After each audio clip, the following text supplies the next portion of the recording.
নমস্কাৰ দুপৰ শিৰনাম ষ্টুডিঅ'ত মই ৰশ্মিতা গোস্বামী এটা বিতং খবৰ 14 দিনৰ ন্যায়িক জিমালৰ প্ৰেৰণ ৰিপাব্লিক টিভিৰ এডিটৰ অৰ্ণৱ গোস্বামী মুম্বাই আদালতে 14 দিনৰ ন্যায়িক জিমালৰ প্ৰেৰণ কৰে দেশৰ আগশাৰীৰ সাংবাদিকগৰাকীক উল্লেখযোগ্য যে বুধবাৰে পুৱা 2018 চনৰ এটা পুৰণি গোচৰত গ্ৰেপ্তাৰ কৰিছিল মুম্বাই আৰক্ষীয়ে গ্ৰেপ্তাৰ কৰিছিল অৰ্ণৱ গোস্বামীক আৰু সাংবাদিকগৰাকীক গ্ৰেপ্তাৰ পিছতে মুক্তিৰ দাবীত দেশৰ ভিন্ন প্ৰান্তত প্ৰতিবাদী কাৰ্যসূচী বাহিৰ কৰা হৈছিল আনহাতে মহাৰাষ্ট্ৰৰ ঠাকৰে চৰকাৰে জৰুৰীকালীন অৱস্থাৰ সৃষ্টি কৰাৰো অভিযোগ আনিছিল ভাৰতীয় জনতা পাৰ্টিয়ে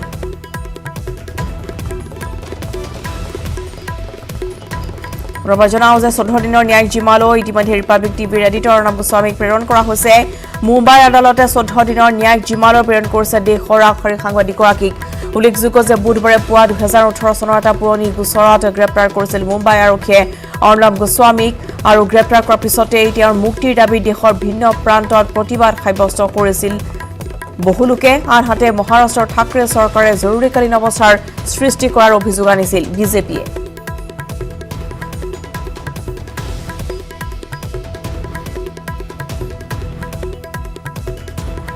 আৰু সাংবাদিক অৰ্ণৱ গোস্বামীৰ গ্ৰেপ্তাৰৰ তীব্ৰ গৰিহণা মন্ত্ৰী হিমন্ত বিশ্ব শৰ্মাৰ শীঘ্ৰে অৰ্ণৱ গোস্বামীক মুকলি কৰি দিয়াৰ দাবী সংবাদ মাধ্যমৰ স্বাধীনতাত কুঠাৰঘাত আখ্যা দিছে হিমন্ত বিশ্ব শৰ্মাই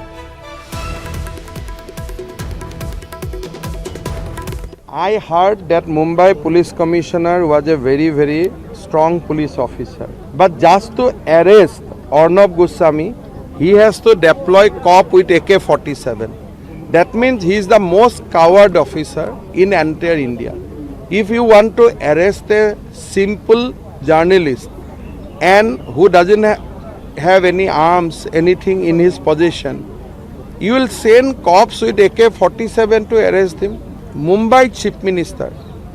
he has betrayed the trust of the nation, completely unworthy son of Bala Saheb Thackeray. What he did today,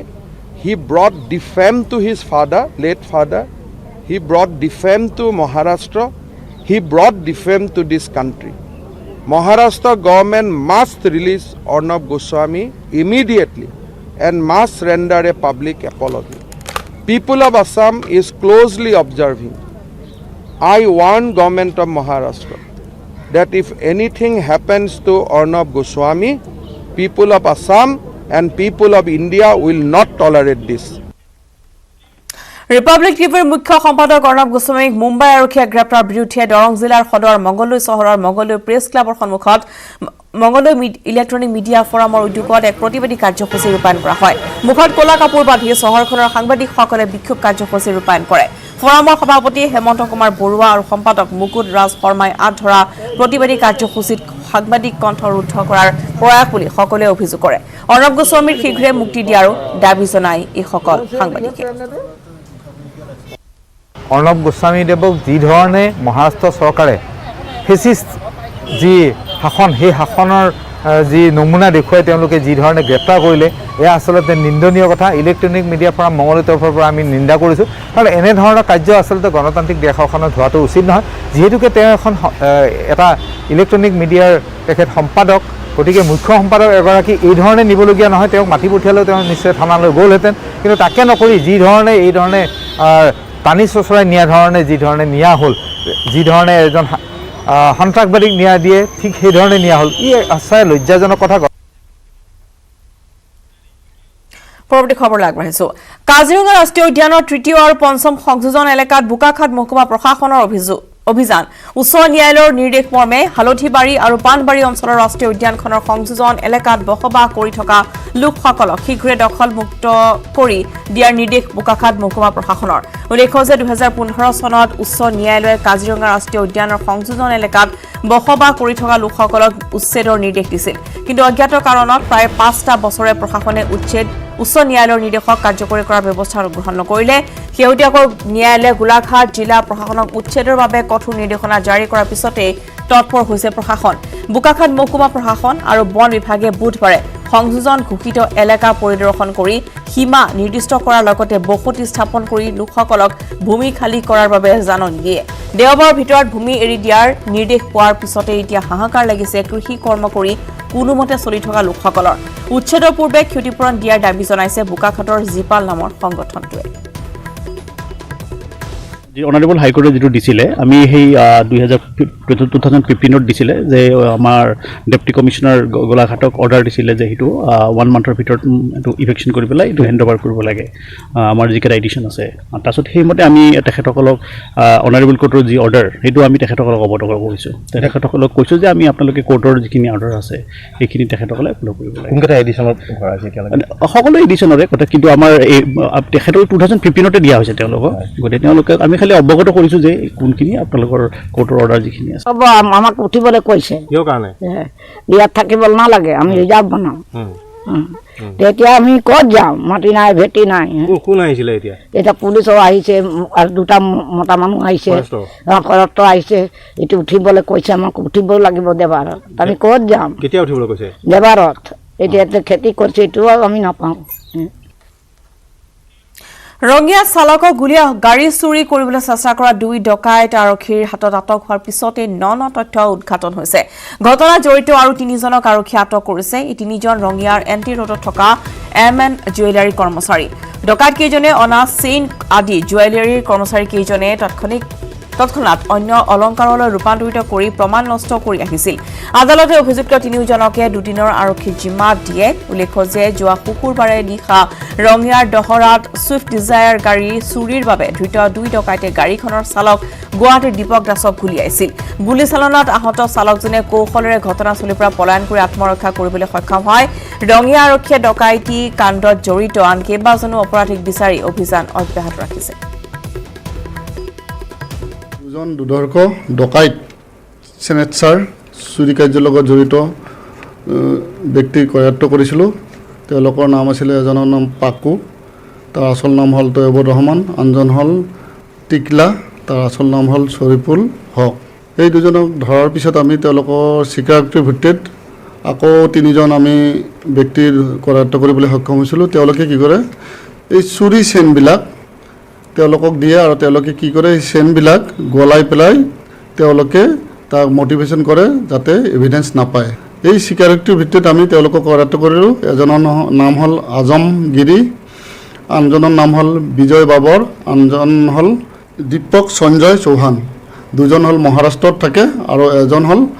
west বেংগলত তেওঁলোকে এনটি ৰোডৰ MN জুৱেলাৰীত কাম কৰে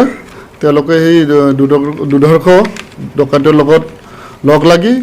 সোণৰ ব্যৱসায়টো চলাইছিলে চুৰি সোণ তেওঁলোকে গলাই বেলেগত বিক্ৰী কৰে নুমলীগড়ত হাতী আৰু হাতী পুৱা নুমলীগড়ৰ লবনঘাটত 39 নং ৰাষ্ট্ৰীয় ঘাইপথত আৰক্ষীৰ বাহনলৈ চোচা ল'লে এটা উন্মাদ হাতীয়ে কথম্পি প্ৰাণ ৰক্ষা কৰি পথৰে আহি থকা গাড়ী আৰু বাইক আৰোহীসকলে নিজৰ জীৱন ৰক্ষা কৰিছে এই শিহৰণকাৰী দৃশ্যবন্দী হৈছে কেমেৰাত 39 নম্বৰ ৰাষ্ট্ৰীয় ঘাইপথত অতৰ্কিতে প্ৰৱেশ কৰে গজৰাজে হাতীৰ ভয়ত দিগবিদিক হেৰুৱাই প্ৰাণ বচাই দৌৰ দিলে আৰক্ষীয়েও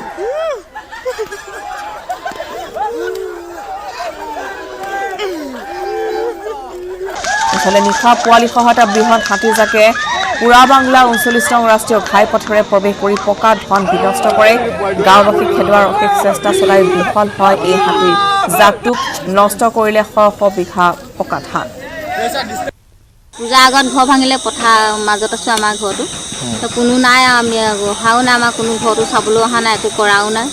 তেনেকৈ পৰি আছে ঘৰটো আজিলৈকে ৰাতি এতিয়া ক'ত থাকিব অকলে পথাৰ ঘৰ থাকিব নাই নবৌৰ ঘৰতে আছোঁ এতিয়া আমাৰ ঘৰ চব ফিটিং কৰা নাই যে বনোৱা নাই হাতীয়ে ভাঙিলে হাতীয়ে ভাঙিলে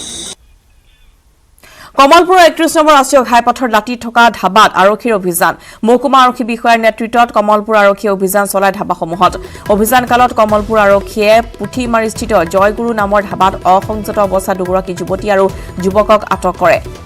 লগতে ধাবাখনৰ স্বত্বাধিকাৰী জয়ন্ত কলিতাকো আটক কৰিবলৈ সক্ষম হয় দীৰ্ঘদিনৰ পৰা এনে অনৈতিক কাৰ্য চলি থকাৰ ফলত সামাজিক পৰিৱেশ বিনষ্ট হোৱাৰ অভিযোগ উত্থাপিত হৈ আহিছিল এইদৰে আৰক্ষীৰ অভিযান নিতৌ চলাই যাব বুলি উল্লেখ কৰে কমলপুৰ আৰক্ষী থানাৰ ভাৰপ্ৰাপ্ত বিষয়াগৰাকী জয়গুৰু ধাবা বুলি কয় এখন তাত আমি খবৰ পাইছিলোঁ যে তাত কোনোবা অসংযত অৱস্থাত কোনোবা মহিলা আছে বুলি সেইমতে যাই দুজনী মহিলা পাইছোঁ আমি তাৰপিছত ল'ৰা দুজন গাড়ী মানে যিখন হোটেলৰ মালিক স্বত্বাধিকাৰ তেওঁকো আমি এৰেষ্ট কৰিছোঁ আৰু তেওঁ কাৰ্যকলাপ চলাই বুলি বহুদিনৰ পৰা আমি খবৰ পাই আছিলোঁ আজি পাইছোঁ আমি ৰেড ৰেঞ্জত ধৰিছোঁ সেইমতে আমি মোং এটা ৰুজু কৰি আমি তদন্ত কৰি আছোঁ সমগ্ৰ বিশ্বৰ দৃষ্টি নিবদ্ধ হৈ আছে আমেৰিকাৰ ৰাষ্ট্ৰপতি নিৰ্বাচনত ভোট গণনা চলি থকা পৰলৈ ৰাষ্ট্ৰপতি ট্ৰাম্পতকৈ আগবাঢ়ি আছে প্ৰতিদ্বন্দ্বী জো বাইডেন এই পৰ্যন্ত বাইডেনে 264টা ইলেক্টৰেল ভোট লাভ কৰাৰ বিপৰীতে ট্ৰাম্পে লাভ কৰিছে 214টা ইলেক্টৰেল ভোট কৰোনা মহামাৰীৰ বাবে প্ৰায় 10 কোটি পোষ্টেল ভোটিং হোৱাৰ বাবে ভোট গণনাত যথেষ্ট বিলম্ব হৈছে যাৰ ফলত নিৰ্বাচনৰ ছবিখন এতিয়া স্পষ্ট হোৱা নাই নিৰ্বাচনত জয়ী হ'বলৈ 270টা ইলেক্টৰেল ভোটৰ দৰকাৰ ইফালে ভোট গ্ৰহণত বাইডেনৰ বিৰুদ্ধে জালিয়াতিৰ অভিযোগ কৰি উচ্চতম ন্যায়ালয়ৰ দ্বাৰস্থ হোৱাৰ হুংকাৰ দিছে ৰাষ্ট্ৰপতি ডোনাল্ড ট্ৰাম্পে ডুমডুমাত পুনৰ ডকাইতি কাণ্ড ডেগাৰ দেখুৱাই পঞ্চায়ত সচিবক ডকাইতি লুটি নিলে ধনসহ নথিপত্ৰ মোবাইল ফোন ডুমডুমাৰ ৰূপাই লাচিত নগৰত দুমহৰ্ষক ডকাইতি কাণ্ড সংঘটিত হৈছে মটৰচাইকেলত আহিছিল দুজনীয়া ডকাইতৰ দলটো বৰডুবি গাঁও পঞ্চায়তৰ সচিব মৃদুল দত্তক লুটপাট কৰে এই দুজনীয়া ডকাইতৰ দলটোৱে 6টাৰ পৰা 6:45ৰ ভিতৰত অফিচৰ পৰা কাৰ্যালয়ৰ পৰা ঘৰলৈ গৈ থকা অৱস্থাত লাচিত নগৰৰ মোৰ ঘৰ পাবলৈ প্ৰায় 500 মিটাৰমান বাকী থকাত দুজন দুৰ্বৃত্ত আহি মোক আগফালৰ পৰা আগচি ধৰে তাৰ পিছতেই মোৰ সৰ্বস্ব তেওঁলোকে চোকা অস্ত্ৰ দেখুৱাই সৰ্বস্ব বস্তু লুটপাট কৰি লৈ যায় মোৰ অফিচৰ বেগটো আছিলে বেগটোত 14 ফাইনেন্সৰ কেছবুক পাছবুক আৰু লেজাৰ লগতে পেন ড্ৰাইভ 3টা আছিলে আৰু লগত মোৰ পাৰ্চত থকা পইচা আৰু আপোনাৰ ভোটাৰ কাৰ্ড ড্ৰাইভিং লাইসেন্স আদি কৰি যাৱতীয় ডকুমেণ্টছখিনি লৈ যায় কিমান টকা আছিল আপুনি পইচা 4,000 পৰা 5,000 টকাৰ ভিতৰত বাৰত সময় হৈছে দেশমু বিৰতিৰ